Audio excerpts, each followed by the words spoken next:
Então, a palestra do professor Tobias Milling. O título logo ele vai colocar, mas é Design para Interfaces, mediada por gestos Mid-Air, proposição de um framework baseado em gestos manipulativos.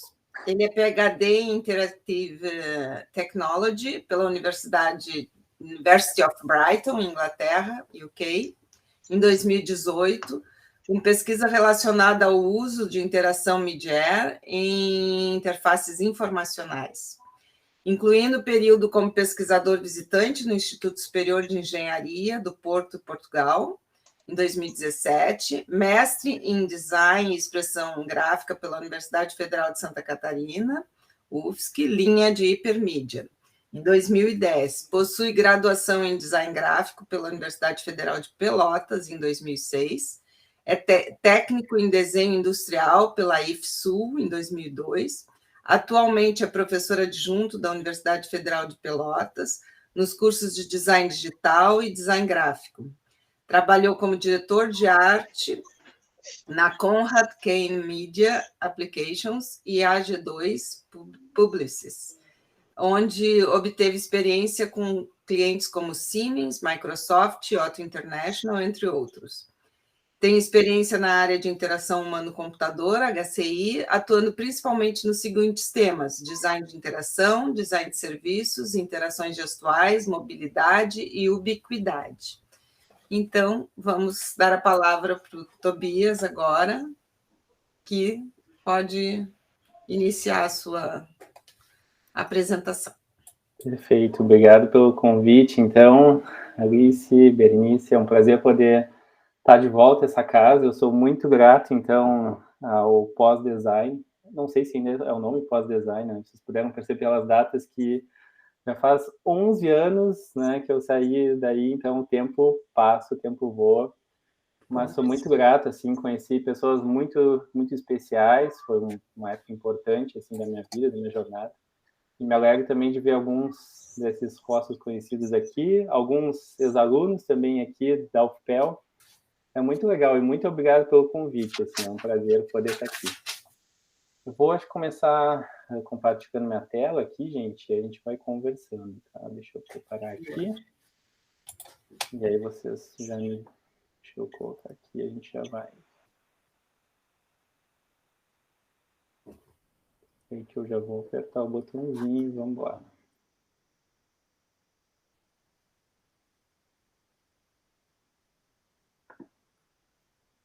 Então, gente, eu estou também acompanhando ali no chat, tá? Qualquer coisa. Acho que agora está aparecendo para vocês aí. Uhum. Se alguém puder me dar um... Está ótimo. Beleza, perfeito. Então, gente, se você tiver alguma dúvida também durante, vocês podem escrever no chat. Eu estou olhando para vocês em outra tela aqui também. Qualquer dúvida que vocês tiverem, vocês podem ir conversando, para ser um bate-papo. Mas a ideia, então, eu vou falar um pouquinho do que foi a minha tese, essa experiência que eu tive, então, durante meu doutorado. Vou focar um pouquinho mais na parte metodológica, assim, não vou entrar tanto a fundo, assim, em termos de como que os experimentos, né, de alguma maneira foram feitos, mas para a gente entender como que a estrutura foi delineada para chegar nos resultados, então, dessa minha pesquisa. Então, a ideia, basicamente, é falar de design de interfaces mediadas por gestos Mid-Air. Gestos Mid-Air, então, basicamente, são gestos que, em geral, a gente vai estar realizando, seja com as mãos, com os pés, com qualquer parte do corpo no espaço, e isso acaba sendo uma espécie de controle de uma interface, né? Então, a gente não vai ter um dispositivo adicional, como, por exemplo, um mouse, um teclado, como a gente tem na nossa forma mais tradicional, em termos de interação, ou utilizando o próprio toque, né? Que é uma interação gestual também, mas é diferente da interação Mid-Air. Mas falando brevemente, então, de mim, a Alice já leu o histórico. Quando a gente ouve esse histórico, assim, de novo, eu comento, é engraçado ouvir isso, porque já percebo quanto tempo já passou. Várias coisas já aconteceram, mas aqui tem um resumo dele também, de certa forma, mas atualmente eu trabalho, então, ali na Universidade Federal de Pelotas, no curso de Design Digital, e já passei por alguns lugares, entre eles, então, como mencionei, o mestrado em hipermídia na UFSC, que foi uma etapa muito importante da minha carreira, da minha jornada, e assim, motivo todos vocês que fazem parte do Hiperlab, eu também fiz parte do Hiperlab, também foi muito especial, poder ter essa experiência e que vocês possam, né, de alguma maneira, exercer essa possibilidade de estar nesse laboratório da melhor forma possível e utilizando todos os recursos, redes de contatos, etc. E hoje em dia, basicamente, eu estou coordenando ainda num estágio mais embrionário, assim, né? Quem sabe, quiçá um dia, daqui a muitos anos, chegar algo próximo, talvez, do Pelado, mas a gente tem um laboratório de design de interação no curso de design digital da UFPEL. Então, a UFPEL ela tem 2 cursos de design, um de design gráfico e um design digital. Eu atuo mais precisamente no design digital, principalmente trabalhando com disciplinas relacionadas a design de interação, a experiência do usuário, a diferentes técnicas de pesquisa para coletar dados, né, em relação à experiência do usuário, um pouco de motion design, então tem meio que interdisciplinar, de certa forma. E a gente tem feito projetos, basicamente tentando enxergar diferentes metodologias e estratégias para a gente trabalhar principalmente a parte de UX, de experiência do usuário, e também focado um pouco na área de design de serviços. Então, a gente tem tentado desenvolver alguns produtos e envolvendo alguns também lá nesse cenário. Mas falando um pouco da minha tese, então, quando a gente fala de interação MIDER, é algo que não é recente, não é algo tão novo, mas também não é algo que se popularizou muito, né, até hoje, se a gente pensar essa interação com gestos. Ela aparece, assim, de certa forma, em alguns filmes, então vocês estão vendo aí, deve ter um certo delay para vocês, né, pela transmissão, mas aqui a gente tem um filme com Tom Cruise, né, onde ele usa as mãos dele e esse outro personagem também para controlar diferentes interfaces. Né? Então, de alguma maneira, essa foi meu gatilho para começar a pensar um pouquinho no meu doutorado, né? Eu já tinha experiência com interação, principalmente desktop, com interação touchscreen, projetar interfaces, e eu tinha essa curiosidade, assim, por interação MIDER. E eu via, basicamente, essa interação aplicada em jogos, quando a gente tinha o Kinect, que hoje em dia até está descontinuado, essa parte de jogos, né? Para quem lembra, mais antigo ainda, o Wii, que era um outro dispositivo. E eu tinha curiosidade de como é que a gente poderia pensar também o projeto desse tipo de interface e onde aplicar esse tipo de interface, né? Porque é algo que não é algo muito nichado, de certa forma. É algo muito próximo do que a gente tem hoje em dia, eu diria, com a realidade virtual, assim, que ela teve um boom em termos de pesquisadores, a indústria falar sobre ela, como se fosse assim, a realidade virtual é a solução para tudo, e na verdade não é. E hoje em dia teve uma certa, acho que a gente vive um processo de maturação nessa área, né? Onde tem se buscado encontrar alguns nichos onde a realidade virtual vai ser mais relevante, em outros não, né? Não é todo mundo que vai sair utilizando óculos aí e tá interagindo nesse mundo virtual o tempo todo. E com a interação MIDER, eu acredito que teve um pouco disso, assim, também, de certa forma. Ela dá esse ar de futurismo, né? Sempre vocês olharam um filme que tem essa ideia de sci-fi, de futuro, vai ter esse tipo de interação. Se vocês olharam outros filmes, Homem de Ferro, vários, tem esse contexto. Black Mirror, também uma série mais recente, aparecem diversas interações MIDER. Mas, se a gente pensar no nosso dia a dia, ela não é tão presente ainda. E eu comecei a me questionar um pouco isso.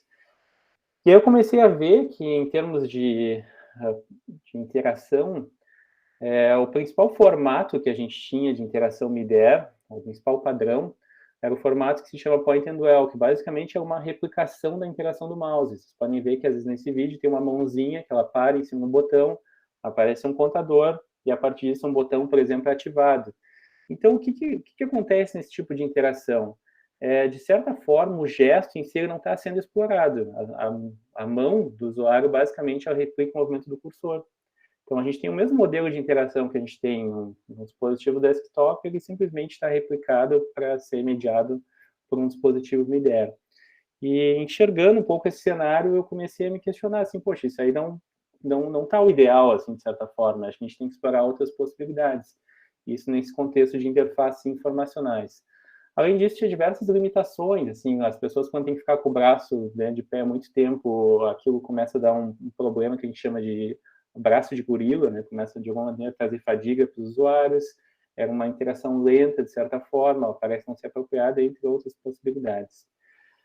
Uma segunda alternativa que eu consegui identificar são o que se chamam de bibliotecas de gestos, ou gesture libraries, onde basicamente as interações elas são mediadas por diversos gestos. Então, diversos significa o quê? Tem, às vezes, estudos que mostravam pesquisas com 10, 15, 20 gestos diferentes, né? E nós, como seres humanos, nós temos uma memória de curto prazo muito limitada, de certa forma. Então, a gente não pode, de certa forma, confiar na nossa memória para lembrar de muitos gestos diferentes para conseguir interagir com os dispositivos. Então, esse tipo de abordagem, por vezes, nas pesquisas que eu identifiquei, às vezes as pessoas tentavam até mesmo trazer interfaces, por exemplo, controlar um browser através de diferentes gestos. Então, fazer um gesto para selecionar um arquivo, um gesto para abrir uma página, etc. E quando de alguma maneira, eram gerados muitos gestos e essa biblioteca tornava difícil acesso à interação. E aí, então, dentro desse cenário, né, dessas duas grandes áreas de interação MIDI-R, então, a interação point and del, que replica o movimento do mouse, e essas bibliotecas de gestos, com diversos gestos, eu comecei a observar também que a manipulação, ela, especialmente quando a gente olha a interface touchscreen, que é uma interface gestual também, mas ela é o dispositivo onde ela está sendo mediada é um objeto tátil, de certa forma.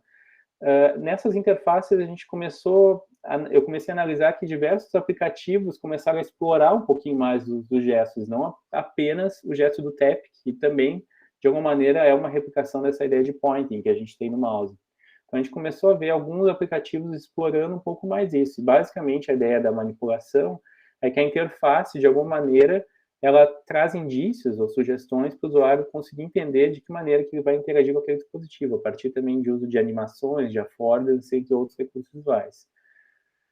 Juntando essas coisas, eu também tinha um intuito, se a gente olhar o cenário, né, de aí, uns 4 anos atrás, mais ou menos, eu tinha também o intuito de tentar entender outros dispositivos, né, são várias coisas que eu juntei nesse doutorado, alguns desafios também, né, de tentar entender como que diferentes tecnologias podiam ser aplicadas no MIDI-R.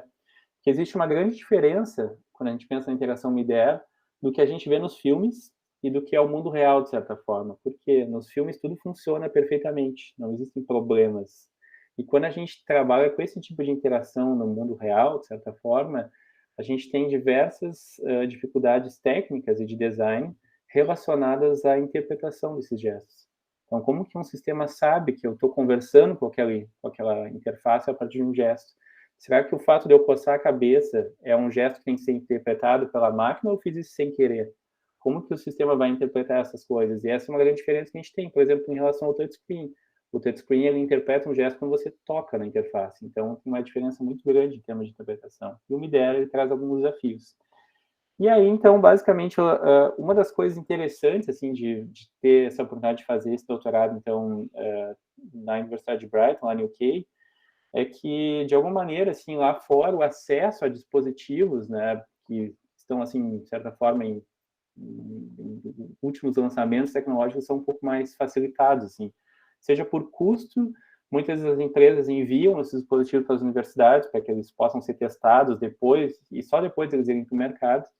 Então, foi muito legal que eu pude também experienciar, por exemplo, o Kinect, diferente dos jogos, é um Kinect que é focado mais nessa parte de experiências imersivas, né? O Leapmotion, também, que ele é utilizado para interação gestual e ele consegue trazer um movimento mais preciso até de gestos relacionados aos dedos também, tem uma precisão um pouco maior. E o Maio, que ele tem esse aspecto meio futurístico, assim, ele é uma espécie de braçadeira onde, tipo um bracelete, assim, onde é possível colocar ele, então, no braço e a partir de impulsos eletromagnéticos ele tenta identificar como é que está sendo a movimentação das pessoas, né? Como é que elas estão movimentando um gesto, a mão, o braço, etc. Bom, de antemão, o que acontece? Eu experimentei todos, né, e isso fez parte da minha pesquisa também, acabei optando pelo Kinect por ser um dos mais precisos, assim, em movimentos de corpo inteiro. O Leapmotion é bastante preciso em movimento de mão, mas ele não tem o que a gente chama range, ele não tem uma possibilidade de ler muito mais do que um pedaço do braço. E o Maio é um tipo de dispositivo que funciona muito bem nos vídeos promocionais, mas no ao vivo ele não funciona muito bem. Assim, ele precisa de uma calibração com o usuário e é bem difícil. Mas foi uma experiência super legal poder conhecer eles e, para mim, era um desafio também em relação a isso. E aí, tentando enxergar um pouco a minha pesquisa, o que foi o meu problema, né? Qual que se fala muito do gap de pesquisa, né? Acho que isso foi muito forte, assim, para mim, de tentar investigar o que seria a minha problemática, né? E aí, se a gente olhar, assim, em termos de evolução de interfaces, a gente saiu, então, de um paradigma de linha de comando, no passado. A gente evoluiu para um paradigma onde a gente tem a GUI, ou especialmente o paradigma WIMP, né, que é o Window Icon Menu and Pointing, que é o que a gente tem nos computadores, né, desktop. A gente teve um processo de maturação dessas interfaces e a gente também acabou evoluindo também para a nossa interface gráfica touchscreen, que ela inseriu, se a gente olhar em termos de aparência, de interação, tem diversos padrões de design que surgiram a partir do touchscreen, que hoje em dia a gente percebe em aplicativos e que eles não existem em computadores, interfaces desktop. E hoje em dia até acontece o inverso, existe uma influência do touchscreen até mesmo desktop, visto que a gente tem essa multiplicidade de dispositivos, né, onde um mesmo produto ele não é por vezes projetado para ser visualizado somente num tipo de interface, mas pode aparecer num carro, pode aparecer numa geladeira, pode aparecer numa tela de TV, etc. E basicamente, então, eu tentei enxergar, poxa, mas como é que qual que é o padrão de interface MIDER, considerando, né, de alguma maneira, um contexto mais informacional. E algumas coisas importantes também, né? Como é que eu poderia incorporar manipulação nisso? Como é que eu poderia enxergar uma manipulação, uma interação sem cursor? Porque o cursor, ele é uma herança do paradigma WIMP, de certa forma. Ele é super relevante quando a gente pensa em interação desktop. É uma das melhores ideias que foram tidas quando a gente pensa nesse tipo de interação. Mas uma interação MIDER, ele não faz sentido, de certa forma, porque a nossa mão, ela pode se movimentar no espaço. É muito mais orgânico essa interação gestual. É um pouco mais diferente. Então, como projetar esse tipo de coisa, né? E aí, acabei que eu fui entrando um pouquinho mais no recorte, num contexto, para também, de alguma maneira, obviamente, não deixar tão abrangente minha pesquisa, localizá-la um pouco melhor e começar, de alguma maneira, a incorporar um pouquinho de rigor científico do que eu ia estar abordando, né? E o que eu não ia estar abordando. Então, até acho que é um pouco uma certa estratégia, assim, por vezes, de proteção no bom sentido, né? De conseguir delimitar e a partir disso tu dar conta exatamente daquele escopo. O que está fora daquele escopo, de certa forma, né? Tu não tem esse compromisso direto de resolver com a tua pesquisa. Ela pode trazer alguns indícios, algumas soluções, mas não é o teu foco principal. Então, algumas coisas que eu recortei, basicamente, tem essas 5 pilares aí, de certa forma. Quando a gente pensa em interação MIDER, ela pode ter é importante a gente considerar a distância, né? Então, como é que a interface seria projetada para uma distância específica? Tem algumas interfaces que podem variar conforme a distância. Qual que é a orientação? Então, nesse caso, o usuário sempre quando ele estivesse de frente, observando a interface, isso é importante para esse processo de registro. Então, por exemplo, se ele não estivesse olhando para o dispositivo não capturaria o gesto, né, para tirar um pouco essa dificuldade de intenção. Esse movimento também, tu ir para frente ou para a interface, não modificaria o tamanho dela, que isso tem alguns estudos que sugerem isso também com uma variação, né?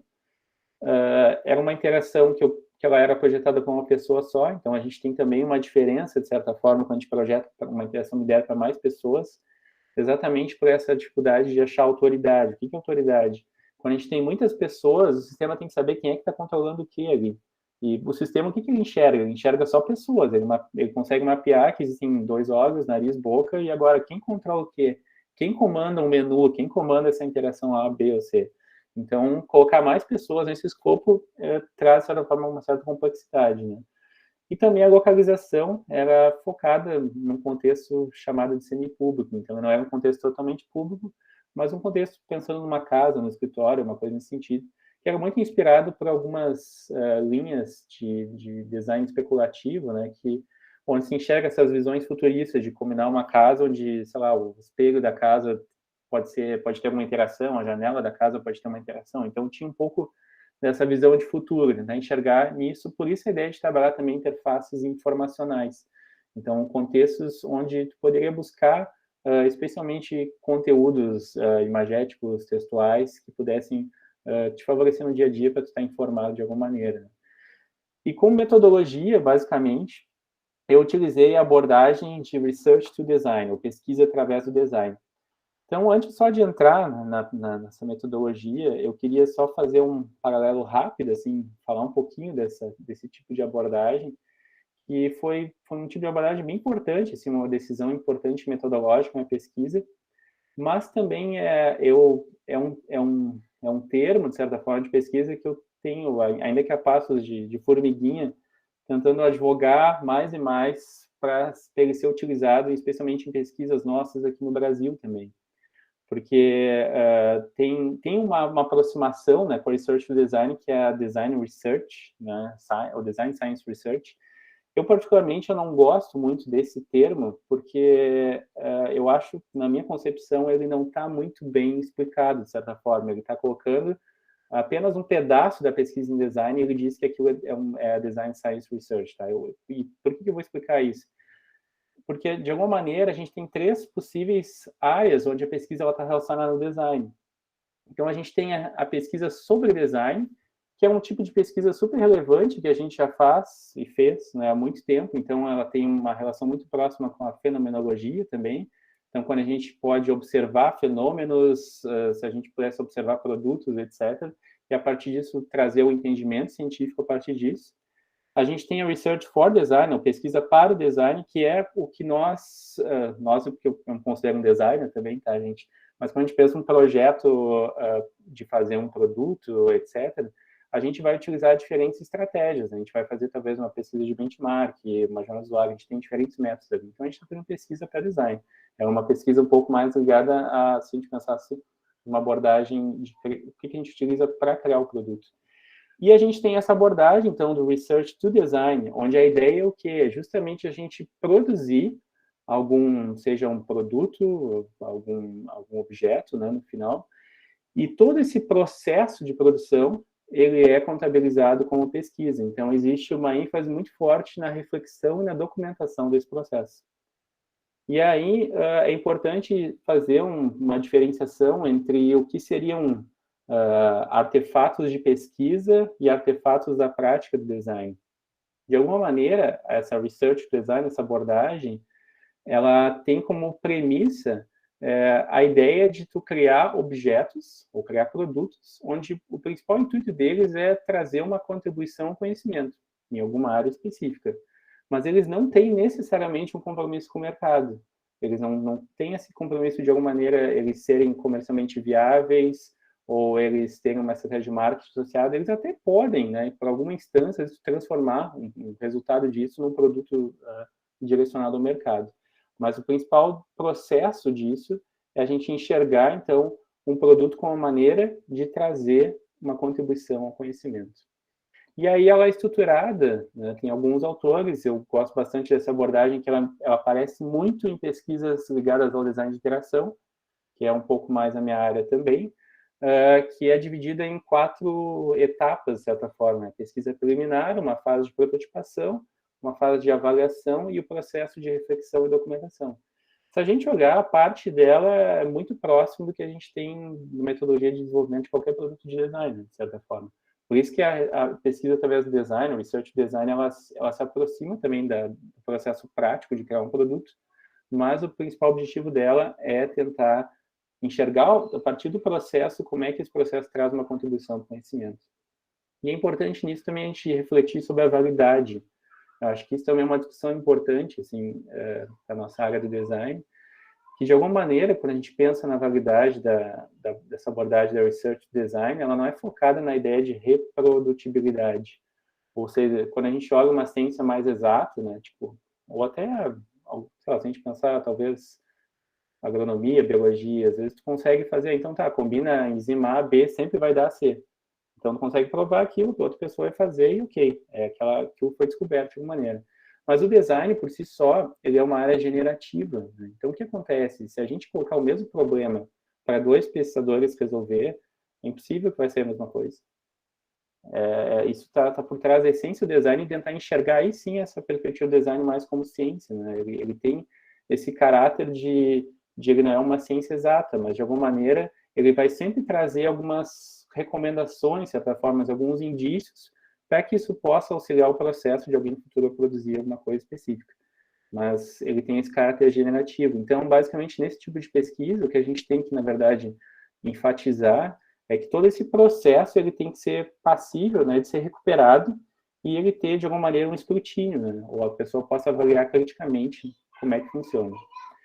E acho que é importante também a gente pensar, em termos de validade, né, como é que a gente está, de alguma maneira, trazendo para os nossos experimentos, para os nossos processos, a nossa validade interna, externa e ecológica, de certa forma, né? Então, como é que a gente controla variáveis para a gente fazer a mensuração e trazer o rigor para os nossos estudos? Como é que a gente consegue, de uma maneira, generalizar um pouco esses nossos achados, né, como pesquisadores? E como é que a gente, de alguma maneira, faz isso também estar sendo validado de uma maneira mais real possível? Então, é importante a gente pensar nessas questões.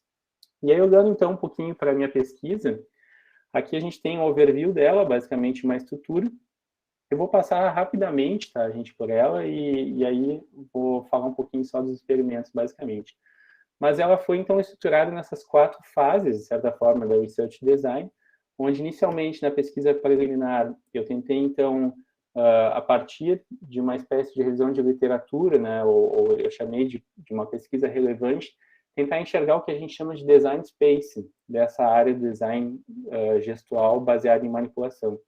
Isso também acho que é um conceito interessante, assim, fica com um outro papo, né, talvez, mas essa ideia de design space é quando tu pensa num projeto, numa área específica, tu conseguir enxergar, né, em termos de pesquisas recentes, como é que enxerga as possibilidades para construir, de repente, um modelo, um framework, né?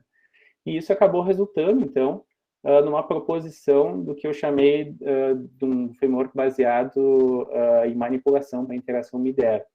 Então, eu propus, a partir de diversos artigos, pesquisas, né, uma nova abordagem, e a partir disso, então, no momento que eu tenho essa abordagem proposta, eu tenho, de alguma maneira, começar a validar ela, né, e aí que entra, acho que, o principal ênfase do design, né, a gente tentar aplicar isso, de fato, seja num produto, e o produto que eu chamo, na verdade, é um artefato de pesquisa, né, ele não tem esse compromisso de mercado.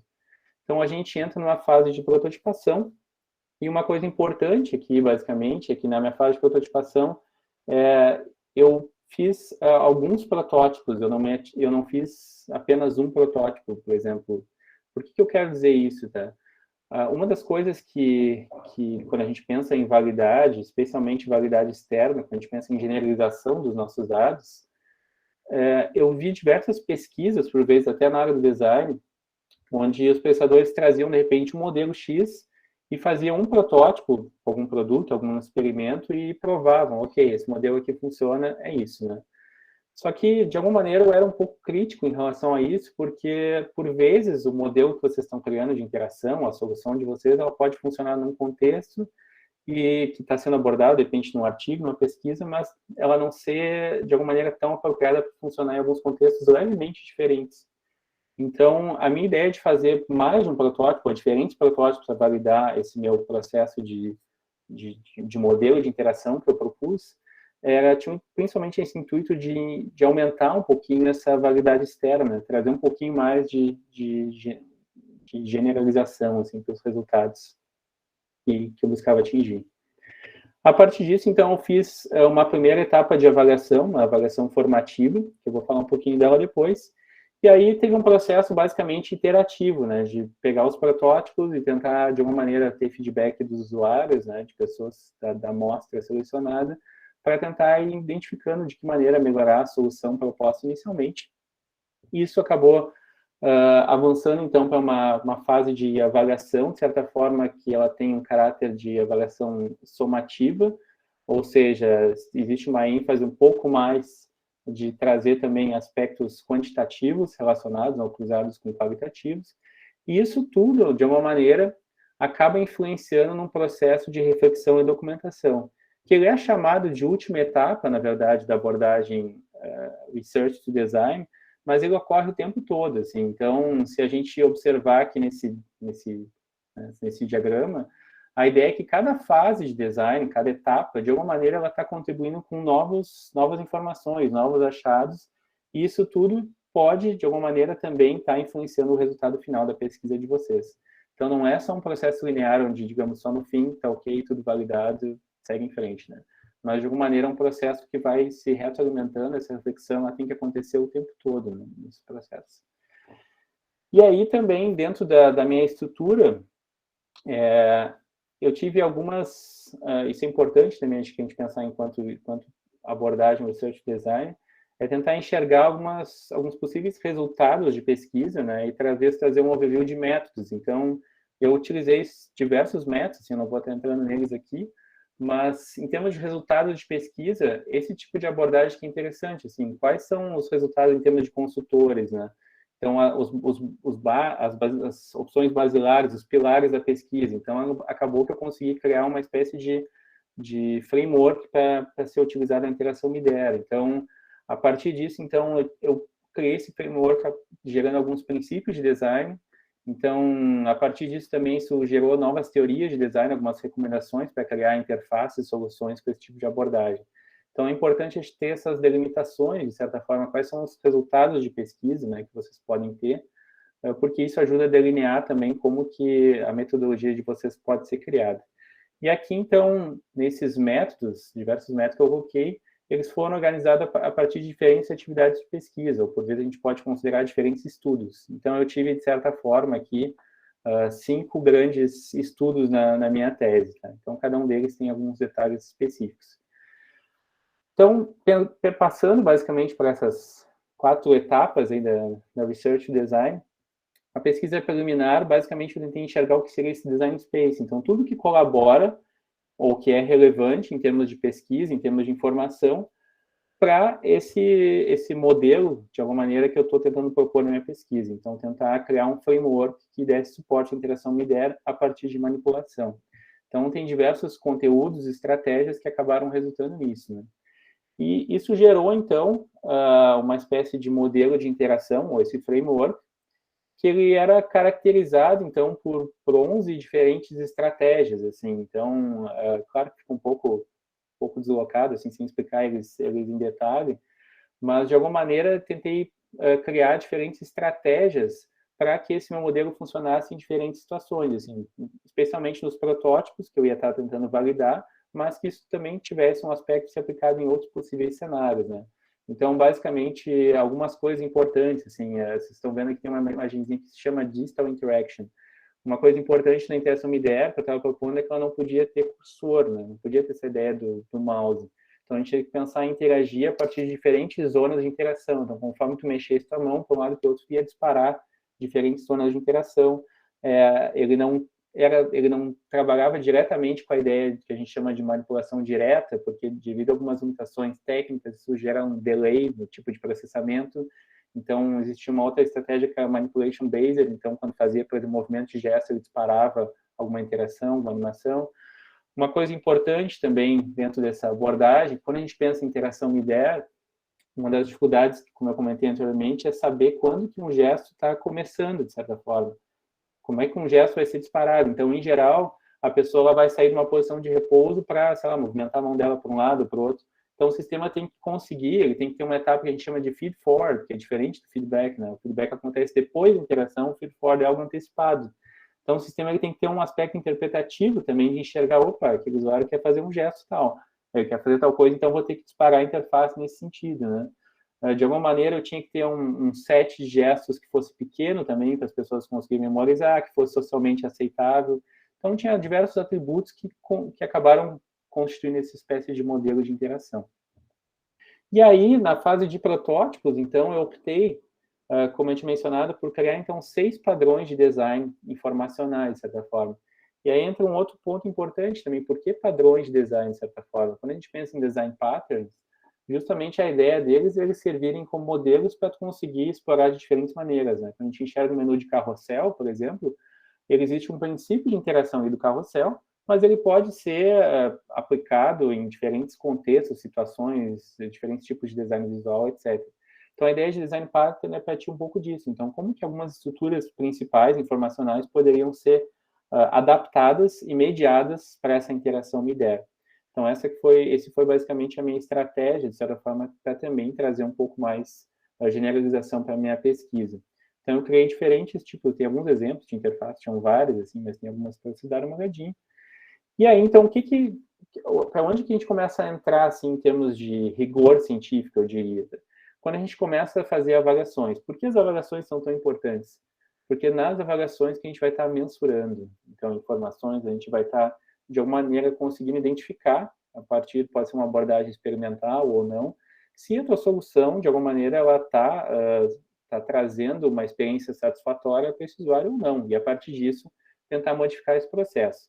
Quando a gente pensa em avaliação formativa, ela tem, né, se a gente lembrar de testes de usabilidade, por exemplo, ela tem em geral um caráter um pouco mais qualitativo, quando a gente está construindo um produto, né, formando um produto. E basicamente, o que foi o meu objetivo aqui? A partir de diferentes interfaces, interações projetadas, eu projetava a interface com algumas animações, colocava ela numa plataforma, então no caso do Kinect, e a partir disso, então, tentava, de alguma maneira, pedir para o usuário fazer diferentes tarefas e perguntava qual gesto vai utilizar para fazer aqui, para interagir com esse tipo de interface, assim por diante. Então, nessa primeira abordagem, eu utilizei uma estrutura de Wizard of Oz, então, onde eu tentava replicar os movimentos desse usuário, e basicamente a ideia desse experimento, dessa avaliação, foi testar se as interfaces e as affordances, etc., e outros recursos desse meu modelo de interação estavam funcionando ou não, conforme eu tinha planejado. Então, a partir desse estudo, algumas das coisas que eu tive que fazer, então, eu tive que inicialmente tentar identificar diversos tipos de gestos que os usuários performavam. Então, vocês podem ver alguns exemplos aqui, então, vocês podem imaginar diversos tipos de movimentos, para cima, para baixo, para direita, para esquerda, botar a mão para frente, para trás, diferentes tipos de pose de mão também, tem aqui na esquerda, então, com a mão fechada, com um dedo, com 2 dedos, com 3 dedos, porque tudo isso influencia. Então, a gente chama os graus de liberdade, né? Se a gente pensar a interação do mouse, a gente só tem um grau de liberdade, o nosso cursor ali, uma pontinha. Quando a gente tem a interação midera, ela pode ter infinitos, né, de certa forma. E aí, então, a ideia disso é justamente ver como é que os usuários enxergaram essa interface, que tipo de gestos eles queriam fazer, e tentar enxergar os mais recorrentes, para ver se, de alguma maneira, eles estavam perto do que eu tinha como hipótese projetado, mas também o que fosse necessário ajustar, que eu pudesse fazer possíveis ajustes. Então, eu tive que fazer também uma análise de taxonomia, de classificar todos esses gestos. Então, aqui tinha uma importante estratégia de validação também, que na minha abordagem, eu defendia que alguns tipos de taxonomia seriam mais relevantes para o meu tipo de modelo. Então, basicamente, eu verifiquei quando ele dava de acordo com o meu modelo, era como se fosse assim, ok, deu certo, né? De alguma maneira está validado. Quando não era, bom, tinha que tentar ajustar de alguma maneira. Aqui a gente teve também uma outra estratégia aqui de validação que a gente chama de elicitação de gestos, onde existe uma fórmula que calcula, seria basicamente o grau de concordância, de certa forma, que um gesto está em relação ao que foi originalmente projetado. Então, o que quer dizer isso, basicamente? Se eu tivesse um grau de concordância alto, significava que digamos que eu tivesse, sei lá, 10 usuários, se 10 usuários utilizassem o mesmo gesto, o grau de concordância seria máximo. Se 5 utilizassem um gesto, outros 2, outros 3, teria variações. Então, o que significava isso? Quanto maior o grau de concordância, mais próximo, né, de certa forma, de validação eu teria que aquela interface estava funcionando, que aquela interação estava funcionando e que o modelo, consequentemente, estava funcionando. Quanto menor esse grau de concordância, eu teria que ajustar, né? E eu conseguia ver para várias interações projetadas como é que estava esse grau, né? Se ele estava, então, de acordo com o que foi projetado, né? E de acordo com o que os usuários esperavam também. E aí eu consegui ver em algumas interações, olha, tal interação tem que ser refeita e assim por diante. Então, eu consegui utilizar dados gerados por usuários, validados, de certa forma, para tentar enxergar algumas possíveis estratégias para ver se essas interações, se esses gestos estavam de acordo com o que havia sido projetado. E tudo isso, então, vocês podem ver que tem uma variação de diferentes métodos, diferentes estratégias, mas sempre também tendo, de alguma perspectiva, assim, mais qualitativa, eu diria, esse processo de observação também, né?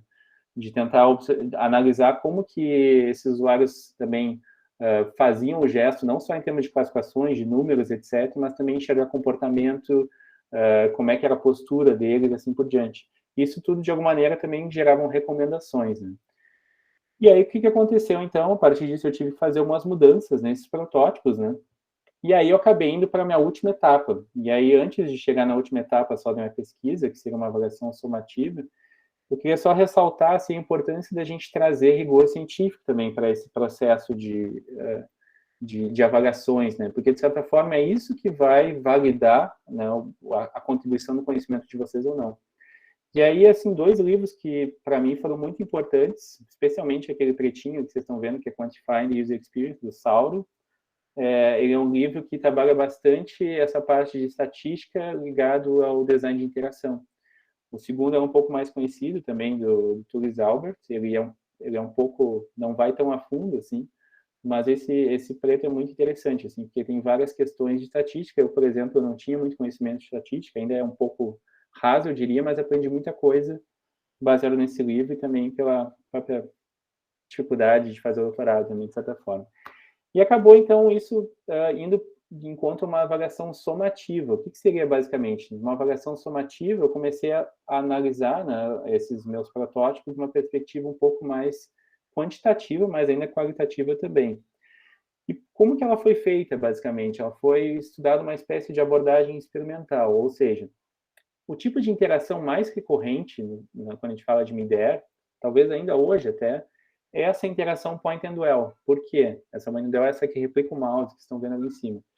De alguma maneira, ela é a que é mais fácil de interagir em termos de processo cognitivo, porque a gente sabe como interage com o mouse, então a gente sabe que se a gente botar a mão em cima, esperar um tempinho, a gente vai saber o que fazer, de certa forma. Então, o que eu fiz, basicamente? Eu peguei a minha abordagem e tentei comparar com essa outra, né, para ver, modificando as interfaces, mudando esse tipo de interação, onde uma replicaria esse momento de mouse, mais com a mão, e outra a partir da minha abordagem. E aí, a partir disso, então, com esse tipo de abordagem, isso também me facilitou de alguma maneira, ou foi uma estratégia, né, de design, para mim conseguir, a partir de uma estratégia experimental, analisar se essa minha proposição ela seria eficaz ou não, né? E aqui entra, acho que um outro parênteses também, né? Acho que todo pesquisador quer, de alguma maneira, ou pelo menos quando a gente está propondo diferentes soluções, que a nossa alternativa, o nosso framework, o nosso modelo, ele seja talvez mais eficaz que o A, B ou C. Mas se ele não fosse, isso também é pesquisa. Isso faz parte também desse processo científico, né? A gente tem, às vezes, de alguma maneira, assim, a gente vai pensar, não, ele tem que dar certo, mas se não der, isso não é problema. Se vocês conseguirem comprovar que a abordagem de vocês não deu certo em alguma outra quesito, isso não é um grande problema, né? Então, outra coisa importante ressaltar enquanto estratégia é vocês pensarem também bem como que vão, quando querem especialmente trabalhar com estatística, né? É tentar, de alguma maneira, pensar como que vocês vão organizar os experimentos de vocês, né?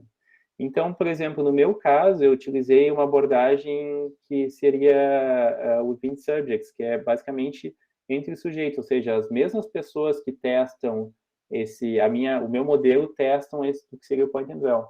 Por que isso? Porque isso, de certa forma, diminui assim massivamente a variabilidade de dados, tá?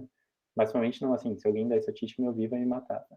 Mas diminui assim drasticamente, eu diria, essa variabilidade de dados, porque esse mesmo usuário está experimentando esses dois modelos, então tu não precisa, de certa forma, quando a gente pensa em buscar uma diferença significativa, tu não precisa de um número de usuários tão grande se tu fizesse uma abordagem between subjects, onde, por exemplo, um grupo A testa um modelo, o grupo B testa outro, tu vê o que acontece. Então, isso foi uma estratégia, de certa forma, de design de pesquisa, né? Para eu conseguir também tentar buscar essas validações, assim. E aqui tem um artigo, assim, eu sei que quem for da estatística não curte muito, mas tem o Sauro também, que esse livro dele é meio que uma bíblia, também a série de estatística para design de interação. Eles fizeram uma análise, né, com vários estudos comparando, onde eles enxergam assim, não dá para a gente trazer um número de ouro de quantos usuários precisa, mas quando a gente pensa em um desejo por uma variação, por estudos que sejam significativos, né, diferenças significativas nos estudos, eles trazem uma variação de usuários, assim, de X usuários em diante é o mais comum que aparece. Então, isso pode ser útil também para vocês, talvez. E aí, então, nessa avaliação foram feitas diversas métricas, de certa forma, diversas estratégias para tentar validar esse experimento. Então, foi mapeado o tempo de tarefa. Aí, uma coisa importante, acho que tempo de tarefa, que é uma métrica super recorrente, mas quando a gente utiliza, por vezes, o tempo de tarefa, ele sempre vai começar, tipo, do zero e vai começar a variar, né? Porque o tempo ele vai crescendo. Só que a gente tem um problema em cálculo de estatística, e isso é importante, assim, frisar também, que a gente precisa fazer uma transformação logarítmica do tempo. Por vezes, tem vários estudos que eu vi, que vejo que não fazem isso. Então, isso acaba gerando dados um pouquinho mais enviesados. Berenice, então, basicamente, dessa etapa teve poxa, que vergonha, não lembro bem, mas eu acho que foi 35 ou 40, tá? Eu tenho que olhar em detalhe, mas acho que foi isso aí. Outra coisa importante, sucesso da tarefa, né, o McNamara Test, a gente poderia pensar um T-Test também aqui, um Student, mas o McNamara, quando a gente pensa em sucesso da tarefa com 0 e 1, ele é mais preciso, tem essa ideia de pares discordantes, então acho que é uma outra estratégia interessante. E eu fui utilizando diferentes métricas, né, uma outra foi o tempo de familiarização, então foi uma métrica que eu criei, na verdade, que era quanto tempo que a pessoa, antes dela interagir, né, eu deixei um tempo para ela meio que brincar, porque a interação me der, seja point and val, o que eu estava propondo é algo muito estranho para a maioria das pessoas, assim, dos meus usuários, a grande maioria, né, de estudos pilotos, nunca tinha usado esse tipo de tecnologia também, porque não é algo recorrente no nosso dia a dia, né?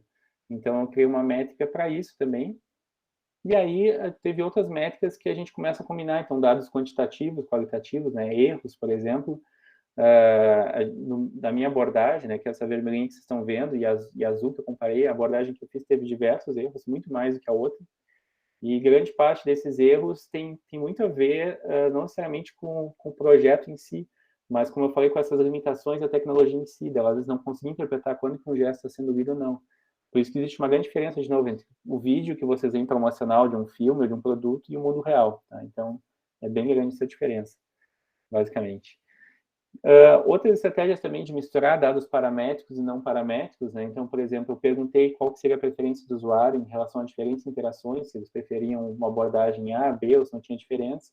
Então, para isso, utilizando, né, o teste do quadrado, buscando diferença significativa também aí. E também, basicamente, como, de novo, como designers, acho que esse dado qualitativo de observação seria muito relevante, né, para tentar identificar comportamento. Então, também tentei observar isso durante esse processo. Ao fazer os experimentos, também eu tive uma entrevista semi-estruturada para tentar, então, ao final do teste, perguntar algumas coisas para os usuários, né, pelos os relatos, dificuldades, o que eles, de alguma maneira, enfrentaram em termos de percepção, o que era mais fácil, o que era mais difícil de executar, assim por diante. E essa entrevista, basicamente, eu tentei também para tentar também misturar essa ideia de quantitativo e qualitativo, eu misturei um pouco de dados não paramétricos com o próprio relato deles, né, utilizando uma estratégia de codificação de dados qualitativos para chegar nos resultados encontrados. Então, isso gerou algumas métricas específicas, né, que eu pude basicamente validar diferentes estratégias, e isso acabou também, então, tendo esse processo de codificação, né, uma abordagem mais qualitativa, transformar o qualitativo também um pouco em números, para, de alguma maneira, trazer os resultados. E eu também apliquei o questionário Attractive, então aqui acho que é importante ressaltar não só o Attractive, mas acho que é muito relevante, às vezes, na pesquisa, a gente também se valer de questionários validados, né? Acho que isso é bem... A gente tem o nosso SUS, né, que ele é antigo, mas, assim, eu acho ele super potente, eu diria, né, em termos de pesquisa. Eu acho que a gente não pode renegar ele só por ele ser antigo, de certa forma, ele funciona muito bem, é super validado, né? O próprio Sauro, ele fala muito bem a favor do SUS, que a gente já tem há tantos anos, né? E a gente tem alguns outros questionários, né? O Attractive, a grande característica dele é validar alguns dados hedônicos, né? Então, por que é importante essa validação, ou usar um questionário já estabelecido, né? Porque esses dados mais subjetivos, né? No momento que, se eu tivesse essa validação, isso geraria estudos à parte, né? Só para definir como é que ele vai validar essas coisas. Então, foi também uma estratégia de pesquisa aqui para tentar enxergar como que seria essa percepção mais hedônica da qualidade, né, da experiência, sob a perspectiva do usuário. E aí é interessante a gente começar a observar, assim, quando a gente coleta vários dados, né, é importante, primeiro, antes a gente pensar muito bem no estudo para analisar as métricas, o que a gente enxerga, o que a gente tenta fazer com isso, obviamente pensando também em estudo piloto, né, coisas nesse sentido, mas também, no final, assim, às vezes a gente tenta fazer do limão uma limonada, né. Então, o que eu tentei, assim, eu tinha um monte de dado lá, de alguma maneira eu tentei validar algumas coisas e eu tinha alguns dados que eles não eram tão robustos, mas eu tentei enxergar alguns indícios, assim. Então, por exemplo, eu fiz um questionário inicial onde tentava, de alguma maneira, coletar alguns dados demográficos, né, de idade, de profissão, etc., dos usuários, né. E aí, então, existe, de certa forma, ou na literatura da interação MIDER, que, de alguma maneira, assim, pessoas com mais idade, né, teriam mais dificuldade porque, sob alguma perspectiva, elas já têm uma certa limitação motora, de repente, não conseguem movimentar as mãos tão rápido ou reagir a um gesto. E aí eu tinha esses dados, eu tentei, bom, já que eu tenho essas diferentes idades, vou tentar também enxergar se eu acho alguma diferença significativa nisso, né? E aqui tem um problema, né, de certa forma, né? Aquela coisa assim, eu tentei fazer, então, utilizar uma ANOVA, por quê? Porque eu tenho uma abordagem já de diferentes grupos, eu não tenho aquela abordagem que a gente chama de fazer um teste entre os grupos, a gente tem 4 grupos de idade, e aqui eu tenho uma estatística, né? Aqui eu não tenho, de fato, usuários suficientes para dizer que um dado é relevante ou não. Então, aqui, o que eu enxergo, né? Eu enxerguei que, bom, na idade de 45 a 54, de alguma maneira, parece que teve uma diminuição de eficiência. Nas de 35 a 44 em diante, não teve. Mas eu não posso afirmar isso, né, sob uma perspectiva de diferença significativa, estatisticamente isso não está comprovado, é apenas um indício. Mas não deixa, de alguma maneira, de ser um resultado de pesquisa também. Então, acho que é interessante isso, quando vocês têm os dados de vocês no final, também observar como é que vocês conseguem extrair outras coisas, né? E aí, por exemplo, outra coisa que eu acabei fazendo também foi tentar enxergar, para contribuir nesse processo de leitura de gestos, criar uma espécie de dispositivo que pudesse mapear a distância na realização do gesto. Então, a pessoa pode realizar um gesto movendo um pouquinho a mão e o braço, e outra pessoa pode mover totalmente, assim, né? Então, a partir disso, eu consegui enxergar alguns padrões, de novo, não consegui enxergar diferenças significativas aqui, mas alguns padrões para algumas interações específicas. Então, isso poderia, talvez, ser um primeiro indício de recomendações, de tipo, olha, tu quer fazer aquela interação lá, então tu tem que fazer com que o sistema que vai ler aquele gesto, ele se adapte muito bem a essa distância específica, que ele consiga recuperar aquele gesto dessa maneira. Então, para algumas coisas essas. E tudo isso, de alguma maneira, ele combinando, então, essas estratégias quantitativas e qualitativas, isso acabou gerando diversas implicações, diversas estratégias, né, relacionadas a diferentes atributos, né, desses protótipos criados, que poderiam, então, facilitar o projeto de futuros designers que venham a trabalhar com interfaces MIDER nesse âmbito informacional. Então, eu acabei gerando uma série de recomendações, e tudo isso, então, né, claro que é meio que jogando na tela, mas depois, se quiserem olhar, eu também vou disponibilizar minha tese. Mas o que foi o meu resultado geral, de certa forma? Tá?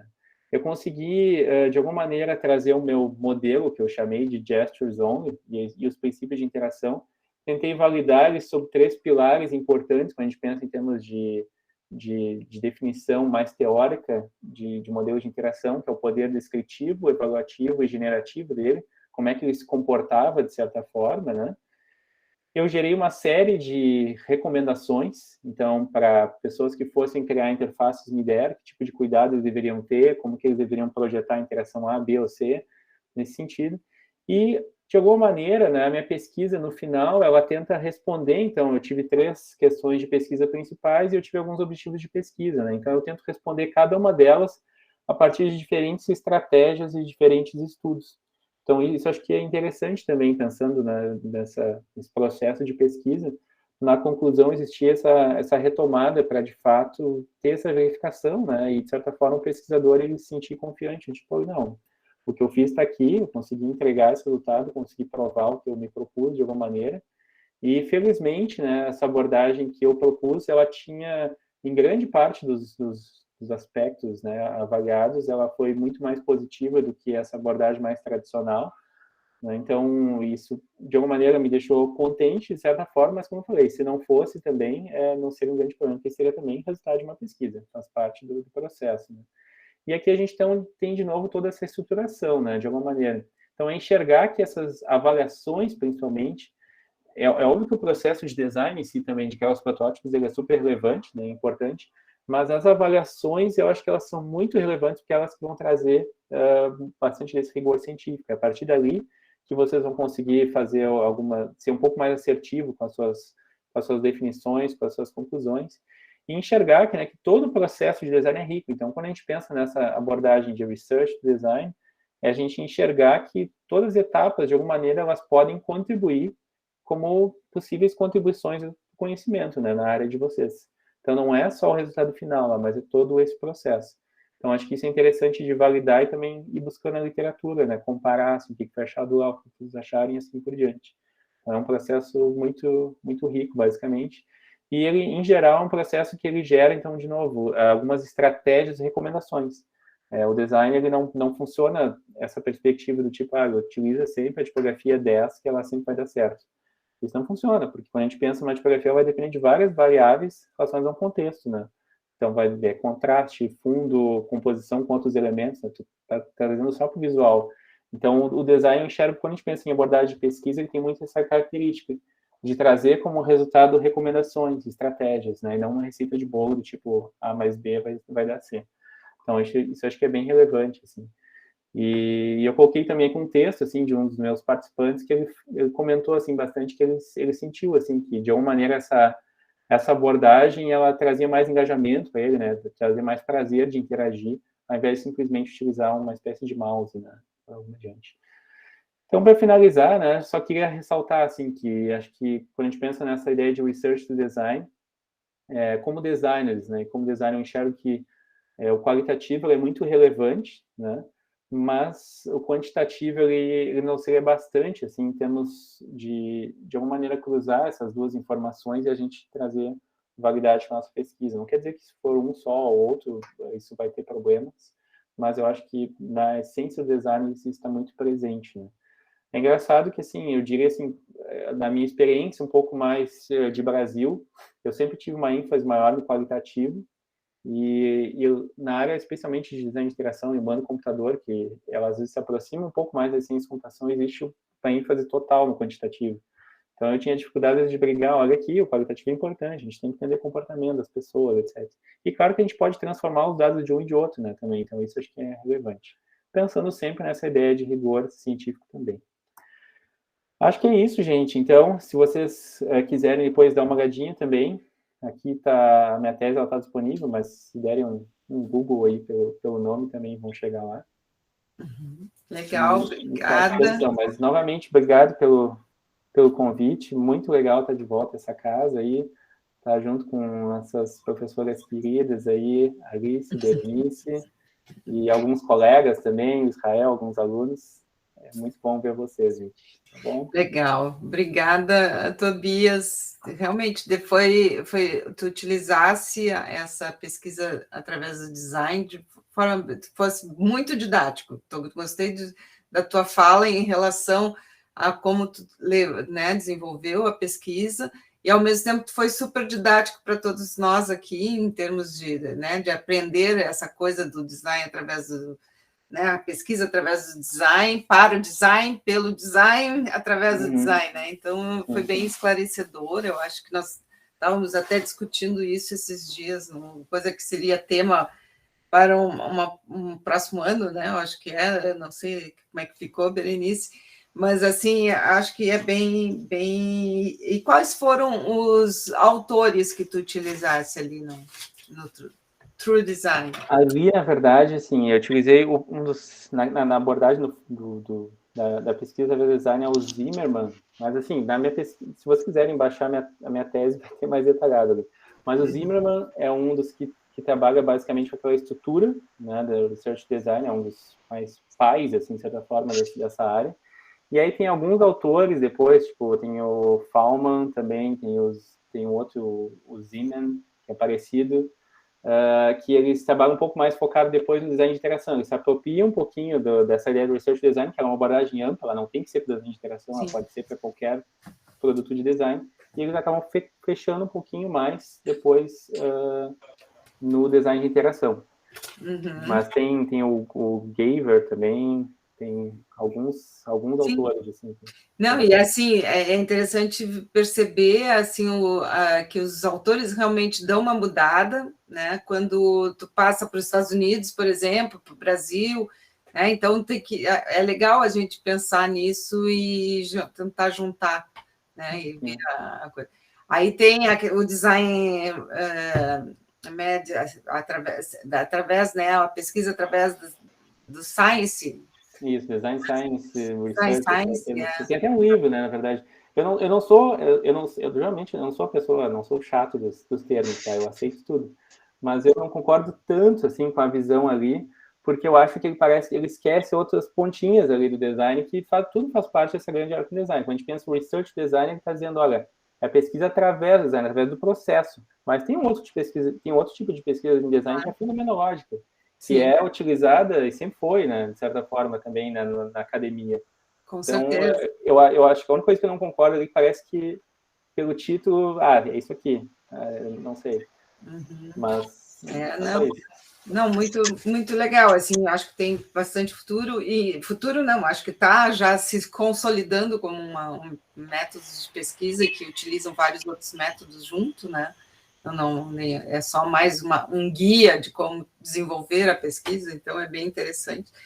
E uma outra coisa que deixasse bem claro é que os resultados, né, desse tipo de pesquisa, né, com os construtos, com os modelos, né, os princípios, né, as teorias, tudo.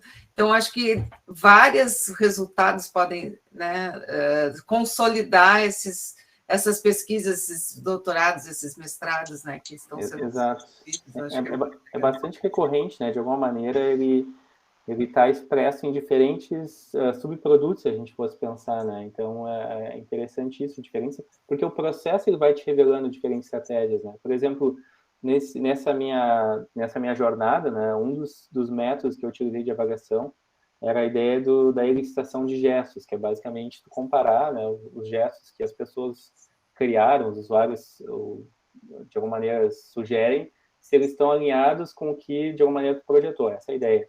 E o processo de design, basicamente, que é sugerido nesse tipo de avaliação, eu achei algumas coisas nele não estavam tão adequadas com o que eu esperava. Então, por exemplo, fiz algumas modificações nesse processo e isso virou mais uma contribuição. É mais não é assim o core da minha pesquisa, mas pensando nessa avaliação de todo o processo de pesquisa que tem essa ideia de documentação, acaba que a contribuição do conhecimento ela vem em diferentes partes, né? Ela pode ser um pedaço de método novo, de repente, para ser utilizado, um ajuste, ela pode ser um princípio de interação, pode ser uma recomendação.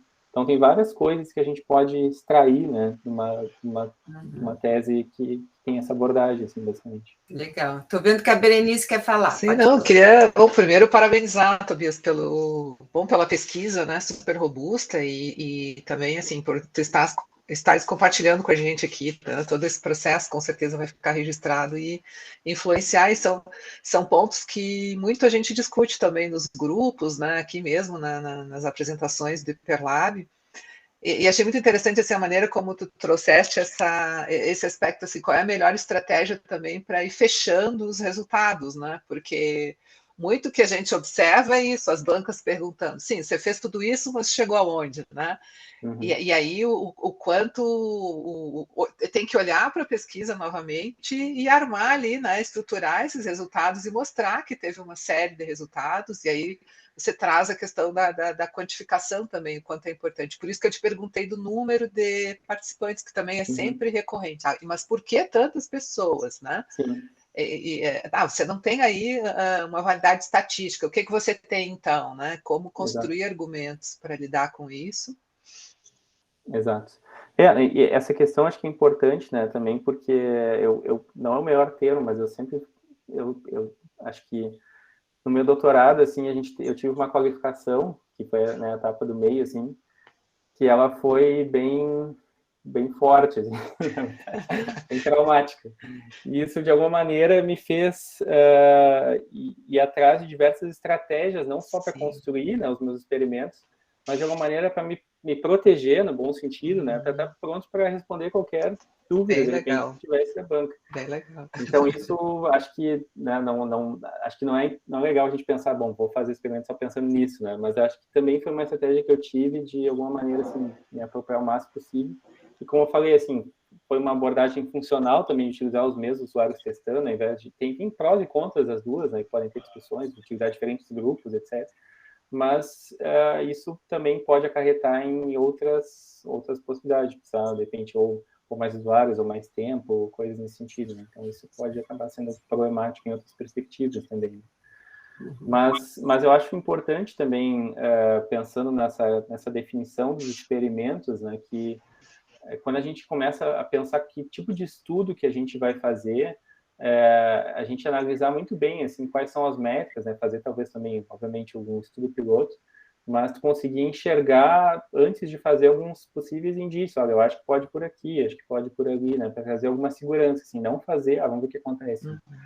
porque eu acho que isso também, às vezes, pode ser um pouco perigoso. Óbvio que não tem tu não consegue ter uma previsão do resultado, mas tu tem que estar minimamente, se der o resultado A, tu vai por aqui, se der o B, tu vai por ali, né? De alguma maneira, tentar enxergar algumas estratégias, né? De como continuar e como seguir em frente. Com certeza. Na realidade, ter um certo controle, né? Olhar sempre de forma crítica, assim, parte pode disso, ir para um lado ou para o outro. a parte disso, até como eu comentei, assim, né? Quando a gente fala em validade da pesquisa do design, né? A validade interna, ela é muito importante quando a gente fala dessas variáveis que a gente está metrificando, né? Então, por exemplo, se a gente faz um estudo, seja no laboratório, né? De alguma maneira, tu tem um controle bastante grande, né? Tu não tem muitas variáveis externas influenciando. Mas, quando a gente pensa em validade ecológica, tu tem que pensar se aquele teu produto seria testado em público ou ali dentro. Então, é sempre um conflito. Tu vai de alguma maneira, te apropriar mais de uma e renegar um pouco a outra, ou tentar fazer um meio termo, né, de certa forma. Mas uma das coisas que eu acho importante, que, como eu comentei, assim, que em alguns estudos de design eu vejo uma certa, às vezes, uma falta de ênfase, eu diria, é pensar nessa generalização, dessa validação externa, né? Então, por isso que eu falei assim, no meu eu quis fazer, tipo, que eu chamei de 6 protótipos, cada um tinha um monte de coisa, interações, blá, blá, blá, coisa do tipo, porque eu até poderia fazer uma pesquisa utilizando um só. Então, fiz um protótipo aqui com alguma coisa, interação, aqui meu modelo está aplicado, gerei os dados, ok, tem uma pesquisa. Só que isso me daria, de certa forma, abrir espaço para alguns questionamentos, tá? Mas e nesse contexto aqui, nesse contexto aqui, nesse contexto? Então, eu cheguei em 6. Podia ser em 10, podia ser em 20, podia ser em 100. Então, esse é o tipo de questionamento que eu tinha que dar presente. Bom, eu cheguei em 6 porque, de alguma maneira, fazer uma análise, né, e eu tento argumentar isso, né, de algumas diferentes interações, as principais que eu enxergo nesse âmbito de informação, eu estou mais ou menos aqui. De fato, poderia ter 10, poderia ter 20, poderia ter 50. Mas aí não teria doutorado também. Mas são coisas do tipo, né? Mas acho que é importante só pensar nessas coisas também. Acho que isso são estratégias, assim, de... E tu pode contar um pouquinho em relação a como é que tu conseguiu as pessoas para participar? Teve comitê de ética? Tem essas coisas todas por lá? Como é que é? Sim, tem comitê de ética. Na verdade, a única coisa que diferencia um pouquinho é que lá tem uma espécie de 2 níveis de comitê de ética. Tu submete um projeto, como qualquer pesquisador deveria submeter, e eles fazem uma primeira análise de risco, de certa forma, né?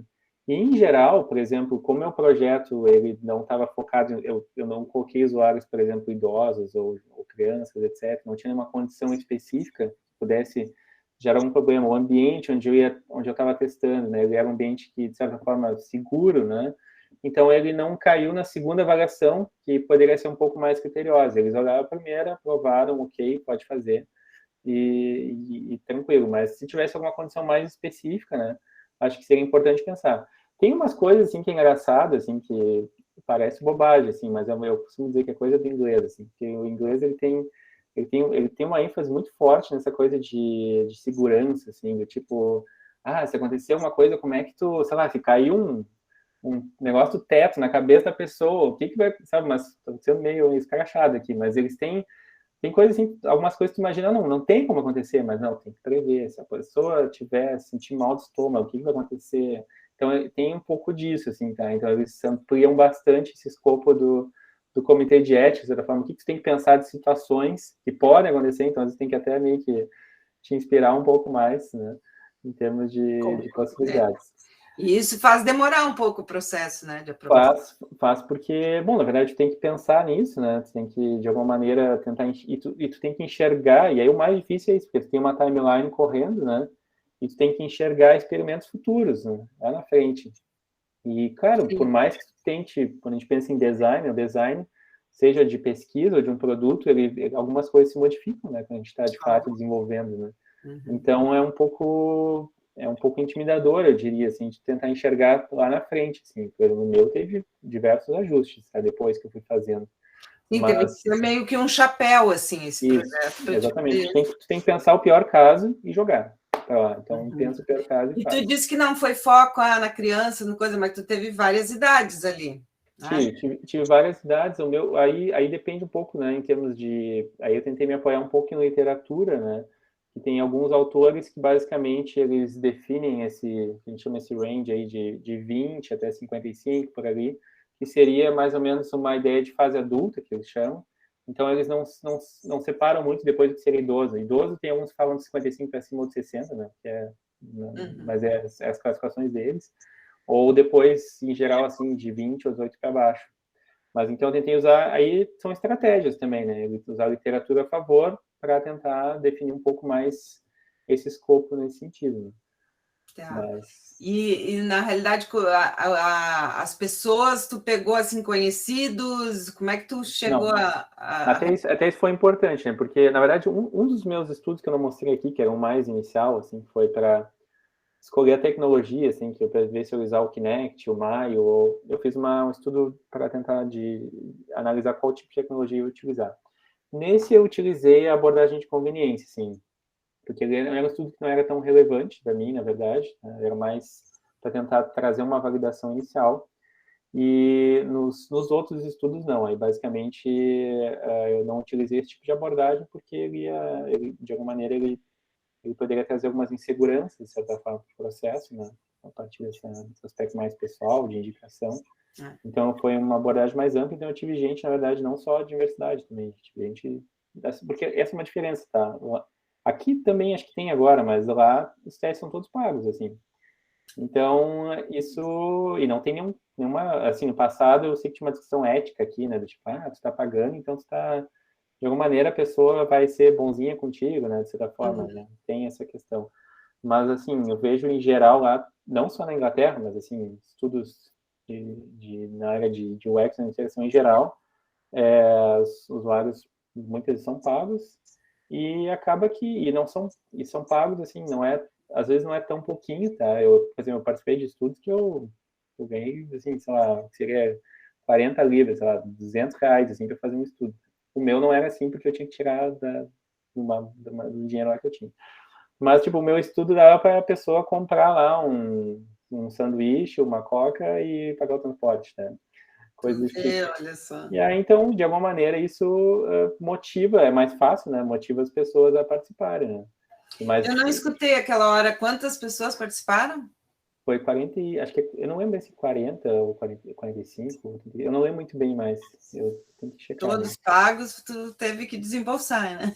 Na verdade eu não pagava do meu dinheiro, tá? Porque isso fazia parte de uma espécie de taxa de bancada lá do próprio centro, assim, né? Mas é o padrão, assim, lá, então sempre se paga, assim. Sim, claro, sim. dá para fazer gratuito também, né? Mas aí às vezes é um pouco mais difícil, né, de conseguir. Por exemplo, esse que eu comentei da parte de que eu usei abordagem de conveniência para eles fazerem esse movimento de tecnologia, esse não, esse também foi pago, agora eu lembrei. Acho que ele foi pago também. Acho que foi pago também. Não, é bem complicado, então, assim, bem cheio de... Mas é um comprometimento ao mesmo tempo. Exatamente. Né? Não, e especialmente com o pesquisador, né? Porque uma das coisas, acho que angustia bastante um pesquisador quando ele tem que envolver usuários, né? Que tu faz tudo, dependendo da situação, né? Tu tem que agendar um laboratório, tu tem que agendar as pessoas, né? Tem toda uma situação de equipamentos, tu vai estar utilizando. Tu faz toda a preparação e aquele usuário não vai, é um problema para ti, na verdade, né? Porque tem que achar outro e o tempo está correndo, né? Então, é importante também, de certa forma, né? Isso aí um desafio, né? As várias estratégias que é feita aqui no Brasil, porque aqui praticamente não é tão pago, somente na pesquisa, né? Na pesquisa de universidade, pós-graduação, não é usual pagar. Sim. A pesquisa de mercado, sim, mas assim, essas pesquisas não é. Então, as diversas estratégias utilizadas é uma criatividade e empatia também com o pesquisador, né? Eu até enxergo, assim, pela minha experiência, assim, eu não... Eu acho que até o fato de já ter uma cultura estabelecida disso, eu não percebi, assim, sinceramente, em nenhum dos usuários assim, que eu tive nos diferentes testes, experimentos, eu não percebi ninguém, assim, do tipo, querer me favorecer porque ia ganhar o valezinho lá. Até porque uma coisa importante, assim, quando tu paga no início, não paga no final do teste. Tu paga no início e tu passa um consentimento, tu explica, né? Isso é importante ressaltar, tu explica para esse usuário, cara, se tu quiser ir embora, pode ir, tá aqui deu dinheiro, vai embora. É super ruim para o pesquisador, tá? Mas ele tem essa liberdade. Se não quiser fazer... Não, acho que isso não teria tanto comprometimento, né, em relação... A não ser que fosse todo mundo realmente aquela coisa do teu amigo, então vou ajudar. Sim. Não era esse o objetivo. E vamos dizer, em termos de tempo, quanto tempo que foi os experimentos nos teus 4 anos? Então, assim, o que acontece? A parte, dentro dos meus 4 anos, no primeiro ano, mais ou menos, eu fiz mais só a parte de pesquisas mesmo, tentar enxergar diferentes estratégias, abordagens que eu poderia estar atuando, né, tentando fechar um pouquinho mais no escopo, etc. E aí eu já fiz um primeiro experimento de tecnologia, no segundo ano, na verdade, e já fiz uma primeira versão de prototipação, assim, que seria esse processo de uma primeira avaliação. E aí eu tive minha qualificação bem no finalzinho do segundo ano, e foi bem forte, assim, um pouco difícil. E aí, então, eu acabei, depois desse terceiro ano, então, eu fiz, durante todo o terceiro ano, eu diria, eu fiz os protótipos. Uma coisa muito difícil, de certa forma, que eu tive, é que esse tipo de tecnologia, por exemplo, o Kinect, é uma coisa que, de novo, é uma coisa muito nichada, assim, então pouca gente trabalha com isso na parte de desenvolvimento, né? Então eu tive que ter o suporte de um desenvolvedor junto comigo, então eu tive que estudar um pouquinho isso, mas não sou desenvolvedor, né? Então eu tive que ter um desenvolvedor junto. E aí, por sorte, assim, acabei no final achando uma pessoa que parece muito pequena, assim, mas era da minha cidade, de Pelotas, né? Eu achei que procurei cara nos Estados Unidos, procurei cara da Coreia, teve uns caras que não me deram bola, outros começaram a fazer, ficou um lixo, assim. E aí, do nada, assim, um dia conversei, assim, com o professor e disse, pois é, tem um cara que eu conheço aqui, que está fazendo uma pesquisa na parte de interação gestal Kinect, não na parte de interface que eu estava trabalhando, mas nisso. E aí encaixou, assim. Então, o que acontece? Mas ele estava lá ou ele estava em Pelotas? Não, estava em Pelotas. E isso o problema disso é que você tem uma timeline, né? Então, imagina que tu faz, como designer, tu faz um projeto e vai ter ainda mais, sei lá, 4 meses do desenvolvedor fazendo, e como eu envolvia animação junto, eu tinha que estar trabalhando junto, então foi bem angustiante, porque não era tipo assim, tá aqui, fiz o protótipozinho, vamos testar. Não, demorou, na verdade. Porque o primeiro, minhas duas avaliações principais, assim, a primeira eu fiz nessa abordagem de mágico de Oz, né, de Wizard of Oz, que basicamente eu mesmo consegui fazer um protótipo que eu apertava uma tecla X e ele disparava, animação X, YZ, para simular, né, o que seria o comportamento. Então, tranquilo, esse eu dava conta, né? Mas esse outro ele tinha que funcionar de fato, ele tinha que reagir, né, para identificar todas as dificuldades, problemas, etc. E realmente dá muito problema, é o tipo de... Eu saí, assim, eu enxergo um certo futuro para essa interação IDEA, mas ela está ainda bem longe de funcionar perfeito. De funcionar, assim, bem longe mesmo, infelizmente, assim, isso mas então foram bem intensos esses 4 anos, assim, foram até curtos. Olha, não, na verdade, o que me forçou, né, que foi, se eu fosse fazer, assim, mais um processo do tipo, vamos dar tempo ao tempo, eu levaria um pouquinho mais, eu acho. Mas eu tinha um limitador que, assim, a minha bolsa acabava em 4 anos, né, eu até poderia ficar um 5º ano sem bolsa, mas como eu já trabalhava na UFPEL, eu tinha um afastamento, né, de 4 anos, acabou 4 anos, eu tive que voltar.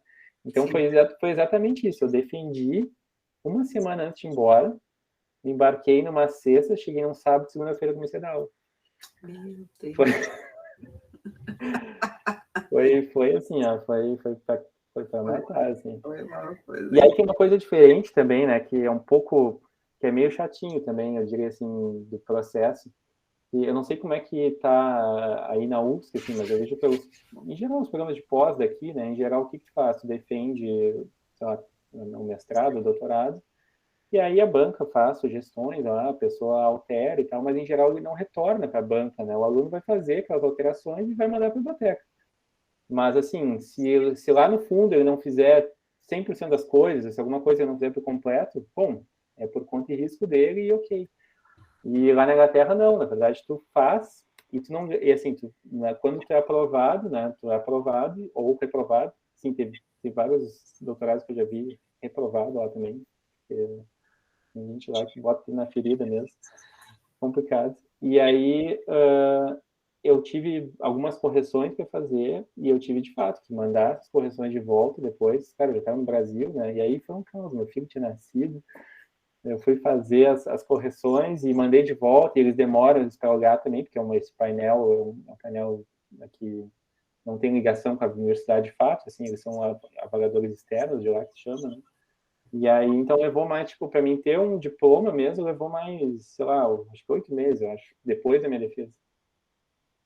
Então, 2 meses não é nada. O pessoal aqui, mais de 6 meses para conseguir o diploma. Que aí tem a biblioteca, tem isso, tem aquilo, tem toda uma coisa assim. Mas tudo foi uma experiência, assim, eu acho que uma coisa que me traumatizou um pouquinho foi uma certa exigência, assim, que eu senti no sentido de, especialmente, de justificar muitas escolhas, né, os métodos, etc, por que tu faz isso, aquilo, como é que tu chegou aqui, assim, foi um pouco traumatizante, mas, por outro lado, acabou que me forçou, pelo mau sentido, de certa forma, eu tive que ir atrás, assim, do tipo, vamos lá, se eu quero fazer esse negócio, terminar, eu vou ter que estudar, baixar a cabeça e fazer. E aquilo acabou me impactando, assim, de aprender várias coisas, assim, mas foi por um modo traumático, não foi? Ótimo para começar a orientar aí, né? Pois é.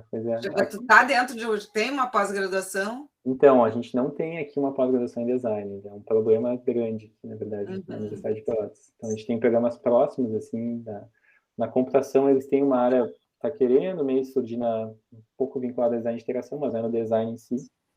Então, mas existe um outro curso aqui que a gente está pensando em estudar algumas coisas no futuro, assim, mas ainda está engateando. Não, é bem legal, porque ó, tu pegou uma experiência muito grande, né, na área de métodos e coisas, e tu pode justamente orientar de forma bem qualificada, eu acho, assim, a coisa. Mas foi uma experiência bem, valeu, assim, no final das contas, né, no doutorado, acho que ninguém termina o processo assim, que maravilha, né, tem aquela, como eu falei, tem aquela fase assim, terminou, primeiro vamos voltar a viver um pouquinho, aí depois começa a olhar para trabalho, né, e assim por diante, mas é um marco importante na vida, assim, né, que a gente faz, então é bem como diz, é quase um figo ali, só que leva 4 anos para nascer, né, então é complicado, assim, mas no final tudo vale, acho que é uma recompensa. Legal. E